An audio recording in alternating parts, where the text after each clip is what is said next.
have not been to Minnesota in probably 20 years. Bring gas. Welcome to Flagrant Howls, a Minnesota Timberwolves lifestyle podcast. All right, boys, it's playoff time. The vibes have been picking up all week long. People getting excited. More national media members piling on the Lakers bandwagon. I don't know if there's anyone nationally on the Wolves bandwagon. I think it's an empty national bandwagon. Magic Johnson might be. Magic Johnson. He might be on the Wolves bandwagon. So yeah, he tweeted a thread last night, and it started with I'm paraphrasing here, but like I'm worried about my beloved Lakers. Anthony Edwards, the most exciting player in the world, is a matchup problem. Yeah. And some people are speculating maybe it's a little reverse psychology that Anthony Edwards is going to see it and be like, yeah, I am a matchup problem. I'm going to be overconfident. But then I think like later in the string of tweets, he did pick the Lakers to win the series, I'm pretty sure. But I mean, at least that is like not just a dismissal. It feels like the Wolves are just being dismissed. Yeah. At your own demise, national media. Yeah, your own peril, huh? So we'll get into a Feedback Friday episode here. We're going to lead it with, I have ranked the 10 best players in the series 1 through 10 as just a thought experiment. Cool. And you can disagree, agree, whatever. We can figure out what does it mean if I'm right, or am I even right? But first, a shout out to Heather, Wolves Realtor here, helping our Flagrant Howls audience, Dex. That's right, Wolves fans. It's playoff time. The energy, it's electric, right? The stakes are high. No one's counting on the Wolves like they were last year, even though they were underdogs against the Thunder, against the Suns and the Nuggets. Turns out that worked out pretty well for them.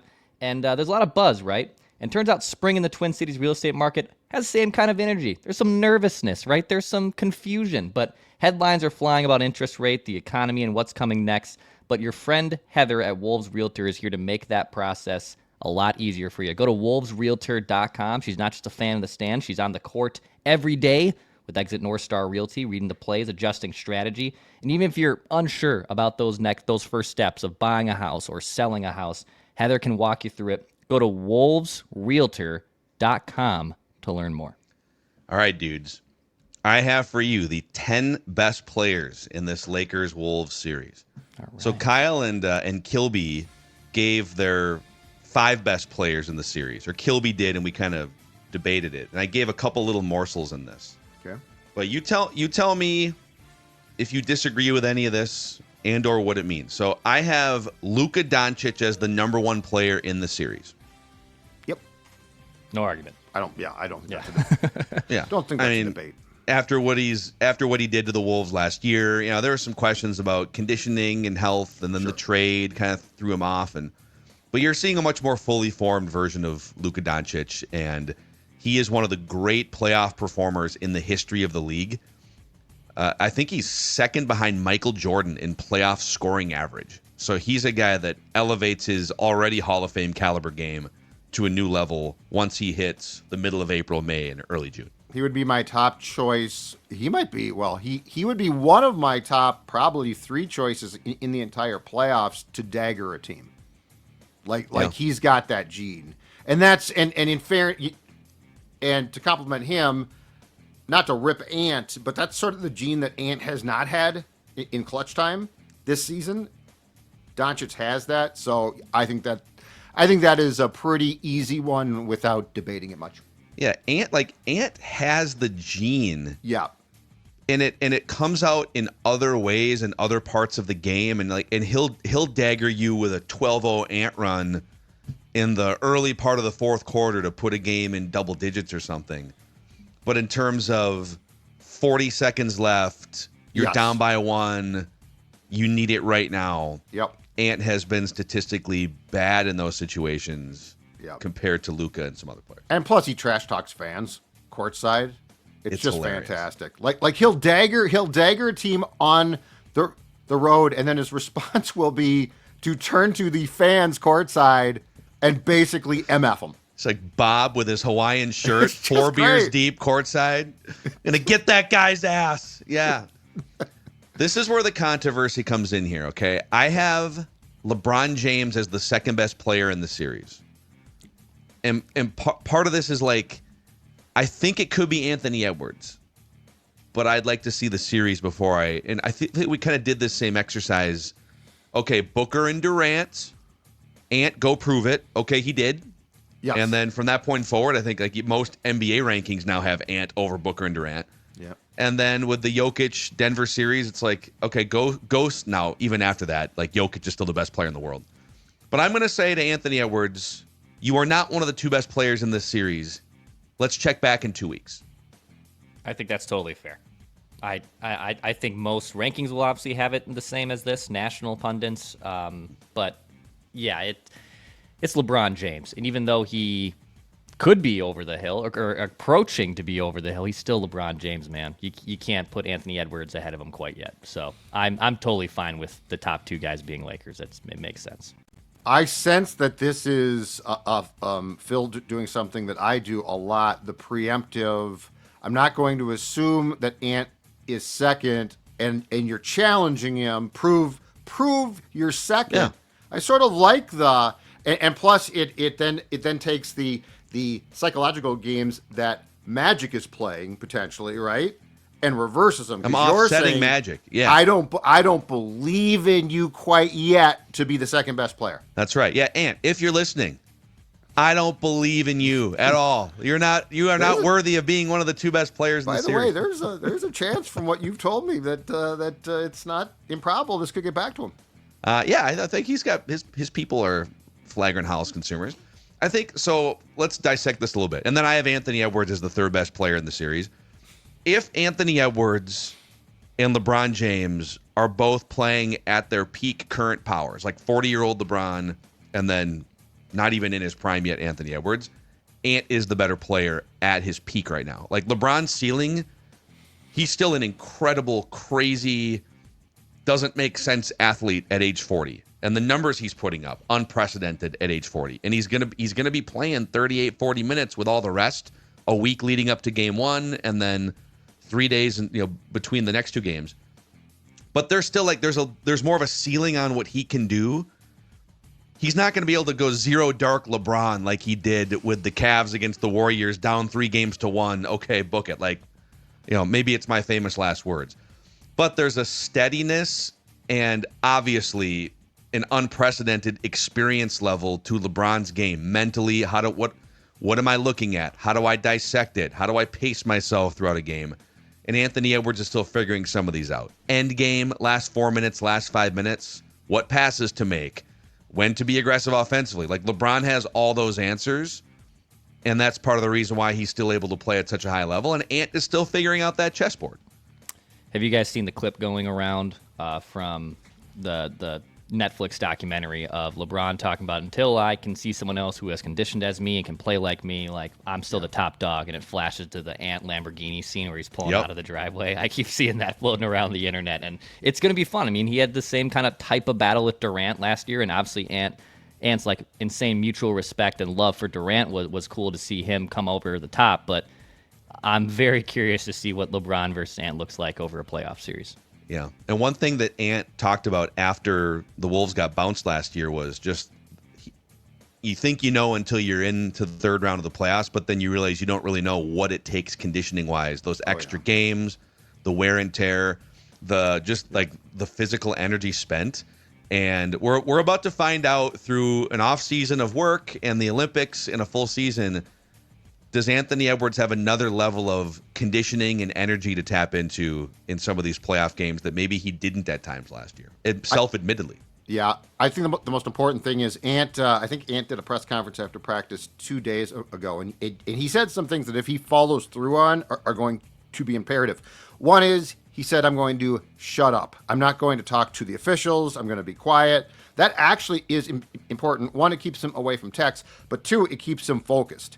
The other thing he talked about is he basically said, and he's right about this, the Lakers are going to focus on me, so it's my job to facilitate as well. Mm-hmm. Like if I'm shooting constantly, we're not going to win almost certainly. So I think if he can practice what he preaches on the floor, you've got a real chance. Because I don't think that this is some hopeless series, but I do think there's certain things that Ant is going to have to do as the most important player for his team. And one is he's going to have to trust. He's going to have to make the Lakers pay for paying so much attention to him. Yeah, he's going to have to be able to sort of see around the corners and see the what's the chess move 3 moves from now that if I do this, then actually it's going to come back around to me either, with a wide open 3 or the paint opens up. So Luka, LeBron, and then Ant number 3. Curious if people are going to fight me in the comment section, which you are welcome to.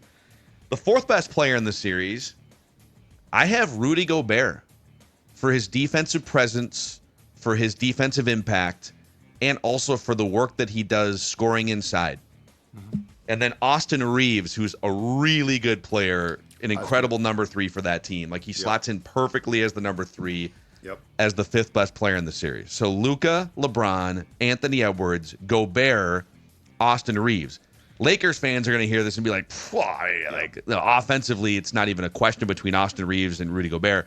But again, as we've talked about a million times on this podcast, the hidden value that Rudy brings on defense and also the efficiency. He's not a dynamic scorer, but he's a very efficient scorer. He's going to score 15 points on like 8 shots. And I just think his impact, even in like Chris Finch has kind of said it throughout the week doing interviews, that there's not a wider gap really in the NBA and media and fans and the way they talk about a player like Rudy versus the reality. People talk about him as if like, oh, he shouldn't even be on the court.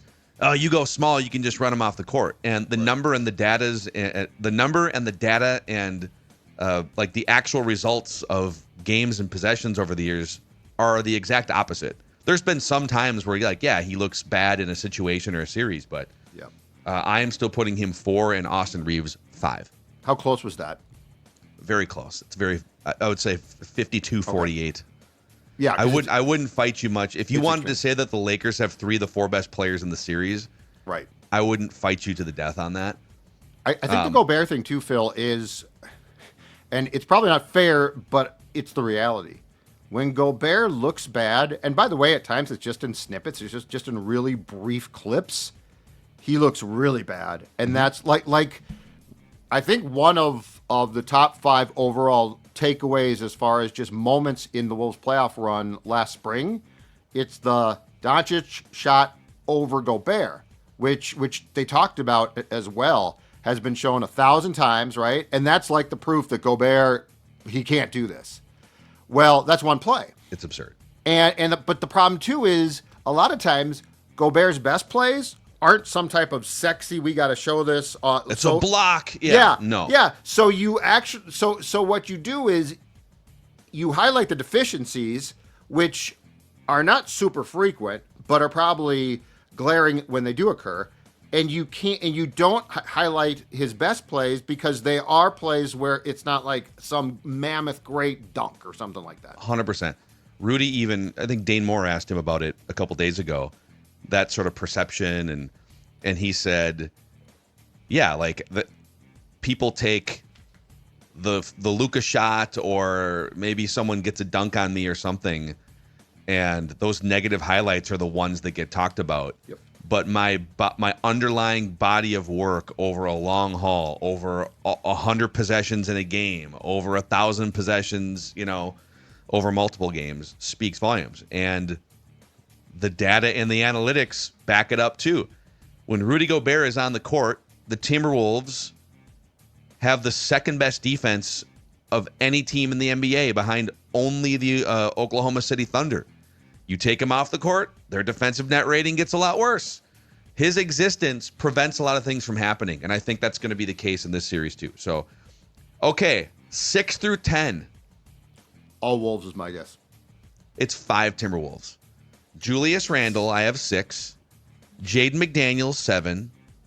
Dante DiVincenzo, 8. Naz Reid, 9. Nickeil Alexander, 10. And if I were to build it out even further, I think it'd be in some order, like probably Rui Hachimura, so you get a Laker in there at 11. And then I would say it might be 2 more Timberwolves. Mike Conley, maybe even Jalen Clark, who plays fewer minutes than Dorian Finney-Smith, but I think it's kind of close between Jalen Clark and Dorian Finney-Smith. Laker fans would say you got to put Finney-Smith up a little higher, but not in the top 10 in the series. Sure. I'm not taking Dorian Finney-Smith or Rui Hachimura over any of those 5 Wolves I just mentioned. Sure. So that means that, at least in my rankings here, the Timberwolves have 7 of the 10 best players in the series. But you could make a case the Lakers have the 2 best players in the series. So I'd like to get back to depth, too, because I think that and we discussed this on the Scoops with Doogie yesterday. When I talk about the depth, I'm not talking about the Lakers it's, back-to-back games, right? Or it's, oh my God, it's this extended stretch of games in a short period of time. I understand that there is rest to be had here. Totally get that. But when I'm talking about the Wolves' depth, what I'm referring to more is the matchup possibilities. Yeah, the lineup combos. Yes. So if something's not if the Lakers are getting frustrated, they're not going to turn to their 7th guy and be like, hey, you go in and replace Luka and we'll be fine. If the Wolves have issues with defensive matchups, or heck, if the combination's not working, Chris Finch, if he plays, 8 guys, he's got possibilities. That's what I think is important. You're not just stuck with, if Ant's not playing well, we are done. Yeah, it's going to hurt. I get that. But that goes beyond rest to me. It's the possibilities of combinations that the Lakers simply are not going to have. Yeah, I think 100% agree with you. I think it's fair to say that it's possible the Lakers have the best 5-man lineup on paper against the league. And some of the stats bear that out. When they put that lineup of Luka, LeBron, Austin Reeves, Dorian Finney-Smith, and Rui Hachimura out there, it's 5 dudes all between 6'5" and 6'8" who can all shoot 3-pointers at an above league average clip. They can put defenses in the spin cycle. You got 2 all-time great scorers and facilitators and playmakers in Luka and LeBron. Totally. That's going to be a really hard lineup to stop. But if you do throw a little wrench into what the Lakers do best, they don't have a ton of other levers to pull, to your point. It's not, all right, we're going to play Jackson Hayes for 30 minutes now and change the series. Or and again, maybe it's famous last words, Jared Vanderbilt's going to come in and he's going to be the X factor in this series. The Wolves, on the other hand, they've got a bunch of different levers they can pull. They can switch their starting lineup up if they want to. Some people would argue they should do that going into game 1. So that's going to be the interesting chess match here. And Chris Finch might have to make adjustments very quickly in the series too. Yes. We'll find out a lot after game 1, certainly game 2. And then I think another factor here too is not that you're going to be able to completely shut down Luka Doncic, because he's going to get 30 points if he wants to get 30 points. But you've got a number of different guys that you can at least run at him or switch onto him. You can give him different looks, different guys. You can bring in, if you need, fresh energy off the bench. Okay, Jalen Clark, you're going to play 12 minutes tonight. Exhaust the entire gas tank, running that dude up and down like glue. When he touches the ball in the backcourt, make him work to get to the half-court line, right? There's a bunch of different things you can do. I will be very disappointed if they don't use their depth to make Luka work. And LeBron, too. Oh, God, but yeah. Luka specifically. Luka, 100%. The one thing is, yes, he's with a different team, but the Mavericks series was a great tutorial. That's the player. And so you have to frustrate him, and you have to play him. You have to, as you discussed a couple days ago, Phil, you have to approach him differently defensively than you did. But if you do and you keep your mouth shut with the officials and let Luka get frustrated, I think that is an X factor for sure. Yeah. Because he'll complain. He'll start to whine. He'll start to bitch and moan, and let him, if nothing else, let him get the text. Yeah. I can see a world where when they made that trade, everybody thought, okay, that's a great long-term trade for the Lakers. That's a great 8 to 10 year trade for the Lakers. Correct. But it leaves their lineup really incomplete for the rest of this season. And then they, just because of LeBron being rejuvenated, Austin Reeves has been awesome, and JJ Redick is a really good strategist and a good X's and O's coach. Right. They've really made it work in the regular season so far, and they've done an awesome job. But that's the regular season. You're traveling from city to city. Teams aren't scouting you as aggressively. They certainly aren't scouting you for a week to poke and prod your weaknesses and then make counter adjustments in a 7-game series. And so what I think is going to happen, clown me in 2 weeks if you want to, is all of the reasons we just mentioned. The Wolves' depth, the Wolves' experience against Luka last year, Anthony Edwards as a rising star in this league, and the Wolves' size. I think all those reasons are why the Wolves are going to win this series in like 6 games. And then the talk about the Lakers after that happens is going to be, okay. Yep, so they definitely need another big body. What's the thing they're going to add come, draft time or come, more importantly, free agency and trade time? And you're going to have 3 months of what's the next piece that the Lakers can add to this thing? The conference is really good, and I think it's going to continue to be. And I do think the Wolves are going to continue to be good. But I think from a Lakers perspective, from outside, I would say this is going to probably be your best chance to beat them in the playoffs. Like to your point, Phil, the gradual transformation of the roster there, I think they're going to get better and better. They'll find something. So, and yeah, I do not think that they made this trade with an eye on NBA championship in 2025. Agreed. The Mavericks said they did on their side, but then Kyrie got hurt. Nico Harrison's having a little bit of a rough year. Yeah.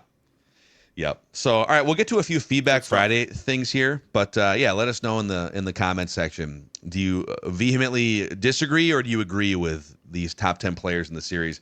Hey, Neos Elite Performance has jumped on board here with SKOR North Podcast to help some of our listeners, Judd. Yes. Speaking of aging players, LeBron, he says, I'm sore, man. My knee hurts. My back hurts. I'm going to tell him, go and see the experts at Neos Elite Performance who can help you. Chronic pain, if it's slowing you down, Neos Elite's cutting-edge regenerative medicine and cellular IV therapy are designed to get you going again without invasive procedures. This is white glove service, which means it's delivered to your home. No trips to the hospital, no trips to the doctors. The team at Neos is going to come to you. So if pain is making everyday tasks feel impossible, stop your suffering. Neos' therapies are designed to reduce that pain, restore function, and get you back to doing what you love. Several former players love this. Our guy, Johnny Randall, has used it, and it's worked out fantastic. No surgery, no downtime, just results. Schedule now at neoselite.com, Neos elite.com. And if nothing else, check out the site because there's a lot on how cutting edge this is and how effective it can be. Neoselite.com is where your solutions to pain start.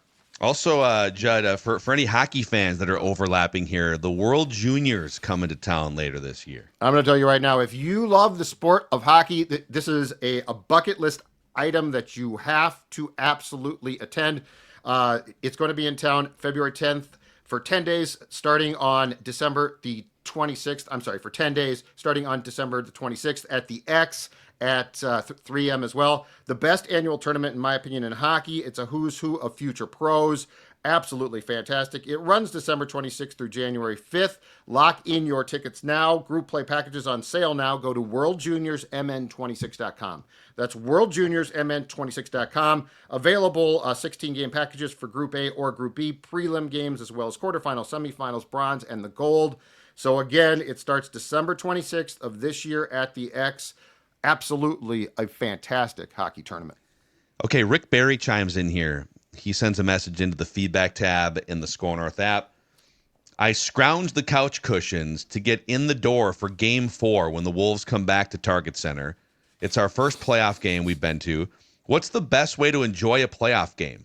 Like, when should we get to the Twin Cities? Where should we go for food? How early should we get to Target Center? Bonus points if you recommend something other than sponsors. I think you guys know all of our, obviously, like, for sponsors, Kieran's, Bricksworth, Butcher and the Boar, Parlor, all within like a few blocks of Target Center for food and drink. There's a bunch of other cool places too. There's a million places where people are going to be congregating and drinking and eating food beforehand. Mm-hmm. I would say, Judd, you and I would get to those playoff games with our little media badges. And I think just like getting in the arena early is fun. You can feel the energy. They have the countdown clock that starts at like 60 minutes before first tip. I would say try to get in the arena at least like 30 minutes before tip-off so that you're not rushing to get to your seat. You're not missing the building of the energy, the hype videos. Get your towel from the seat. It's on the seat. Yeah, go get your beverage or whatever it is in the concessions. Like, don't be running in there with 10 minutes to go and then rush. You don't want to miss the energetic lead up to the game. Is what I would say. And Phil, at what point during the playoffs last spring did they start the outdoor party where they closed off First Ave, I believe it was? This is the Denver series. Put up barricades? Because that looked like a really cool vibe as well. Yeah, that was the finals, the Western Conference final. And that was awesome. I don't think they'll probably do that again for the first round series. But that vibe around the plaza where the streets were closed was incredible. Yeah, so I don't think they're doing that. They haven't announced that for like games 3 and 4. We've kind of, now that we've won a couple playoff series around here, we've graduated beyond the first round hype and pomp and circumstance, right? We're going to wait. But playoffs are so much fun. Yeah, it's a vibe. Like, I would say if you're, depending on where you're driving from, if you could go get on up here, go park in Ramp A, right? Judd, you're a Ramp A guy, right? Go park in Ramp A. Where was that car on fire? That was Ramp B. Ramp B beyond the outfield right there, which abuts Target Field. Yeah, so go park in Ramp A and walk on out. Maybe like 2 hours before the game, go get a little food somewhere nearby. Maybe go get a beverage. Take your time, wander around. Yeah, downtown's a vibe then, and people are going to be fired up. From Brian North, first time writing into Flagrant Howls, he says, wanted to give some feedback on some of the content this week. I am a Lakers fan first and foremost, but I gained an affinity for the Wolves listening to all of your content going back to the 1500 ESPN radio days where you guys were debating Levine and Wiggins and Cat. A quick observation. I'm also a Vikings fan, so that's how he kind of got sucked into this. Okay. And one thing you guys emphasize is the Minnesota complex about complaining and not getting flags and fouls. And here we are about to start this Wolves-Lakers series, and there hasn't been one free throw shot yet, and there's already skepticism about the referees. Since the Lakers got Luka, they are actually mid-pack in free throw differential. I know the narrative doesn't fit that, but just wanted to point that out. Love the shows, but he feels like people are already overreacting to the free throw discrepancy before a game is even played. I saw some type of graphic from, I forget, last 5 years, last 10 years, and there is an enormous disparity between the rest of the league and the Lakers. But I think the important thing here, too, is, and it is maddening to watch, the important thing is how much Luka whines and moans at officials and that he doesn't probably get more texts. So all that being said, though, like, I do sort of agree. This is not a time to get upset about that. Like, I think one of the most important things, if the Wolves are to win this series, is keeping their composure. Mm-hmm. You cannot allow the officials to dictate your mood, basically. Yeah. Hey, LeBron can get caught up in some of that sometimes. Like, he gets a little whiny, little Ant needs to deliver on what he said, which is he just needs to play basketball. Zero Dark Ant. Steal a page from absolutely. LeBron's book. Dude, I saw there was a clip, someone threw out that clip of, I think it was game 6 at Target Center against the Nuggets, because the Wolves went up 2-0, and then the Nuggets won the next 3, and then game 6 was back at Target Center, game 7 was in Denver, right? And the Wolves came out of that first quarter. They were up it was 26-11, and one of the Nuggets players drove in, did like a little spin move, and Jade McDaniels absolutely swallowed up the shot, like just spike block. Anthony Edwards grabs the rebound. Crowd's going crazy. Edwards pulls up, hand in his face, 5 feet behind the three-point line in transition, and cashes a 3 to put the Wolves up 29-11 in a season-on-the-line moment, first quarter. And they cut to him, and he had this completely blank, serious look on his, not like a mean mugging look, but like a get back on defense, what's the next thing look on his face. I feel like in the regular season, it's easy to get caught up in we daggered them in the first quarter, it's over, pump your chest. Right. But that Ant we saw in game 6 against Denver, just this assassin, dead serious, not talking to the officials, that's the guy we need to see more often here. Right. Amen. And then one more here from, I believe it's Matt Lashinsky. Been following pretty closely with the Wolves this season. Listening to you guys on Flagrant Howls has been a blast. I thought of a fun exercise you might talk about. With this current Wolves team, if you could pick any coach, current or former, for the Wolves to give the Wolves the best chance at hoisting the LOB, who would it be? Maybe they win it all with Finch this season, and this becomes less of a fun experiment. And maybe this is better suited for an off-season episode. But if you could replace Chris Finch with any coach in NBA history for this particular team, who would it be? I mean, like Phil Jackson would. Yeah. You have to run the triangle offense. Figure that out. Yeah, I was going to say that's a long list. Greg Popovich. Red Auerbach. I'd bring him back smoking cigars courtside. Hey, Ant, do this. Red Auerbach was great because you want to talk about sometimes teams get mad if like the game is over and you still go for a dunk. You know, it's like a 10-point win and then you dunk it at the buzzer to make it 12 and teams get pissed.